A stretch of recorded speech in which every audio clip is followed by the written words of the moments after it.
Yeah, in Japan, there are many active faults in there. And sometimes occur yeah, Boleh Pak damage. kalau For instance, the one earthquake 2016. Okay? Okay? Yeah. It's the same situation.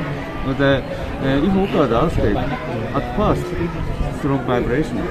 And Jadi sebetulnya supaya jelas, it's okay? so it can be clearly. Jadi sebetulnya, jadi sebetulnya Kaneda Sensei ini belum punya riset khusus tentang sesar lembang. Tapi Kaneda bisa melihat ada kesamaan antara, kan kalau di Jepang juga ada banyak sesar ya. Jadi ketika terjadi bencana di sekitar sesar itu kerusakannya bisa sangat besar. Sebagai contohnya di Kumamoto, di daerah Kumamoto di Jepang.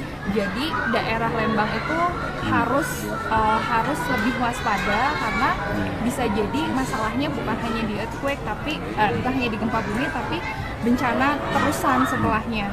Jadi bisa ada kalau misalnya di Kumamoto misalnya setelah terjadi bencana gempa itu biasanya ada longsor, ada kebakaran, dan likuifaksi.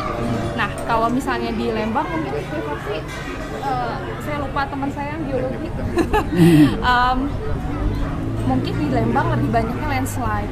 Sebagai contoh tadi sederhananya Kaneda melihat lokasi sekolah ini aja misalnya, itu di bagian belakang itu sebetulnya punya potensi sangat besar untuk terjadi longsor begitu ada goncangan gempa. Untuk beberapa penelitian yang saya tahu dilakukan oleh beberapa dosen di ITB, salah satunya oleh Erwan Maulano, bahwa memang ada potensi dari bencana gempa di sesar Lembang. Dan ketika bencana gempa tersebut terjadi, untuk menjaga-jaga, yang kita bisa lakukan adalah membangun community disaster risk management. Jadi diperkuat komunitasnya. Terutama misalnya kita bisa mulai dari sekolah-sekolah. Karena waktu gempa kan kita nggak tahu ya, bisa siang, bisa malam, itu resikonya bisa beda-beda. Sebagai contoh, ketika gempanya terjadi di Bantul, it's midnight in Bantul earthquake di Jogja, itu lebih parah dan lebih banyak lagi korbannya dibanding ketika terjadinya siang. Karena kalau siang mungkin bisa lari, tapi ketika siang anak-anak itu ada di sekolah, terus guru-guru atau pekerja itu ada di kantor. Jadi setiap waktu, every different time have different risk.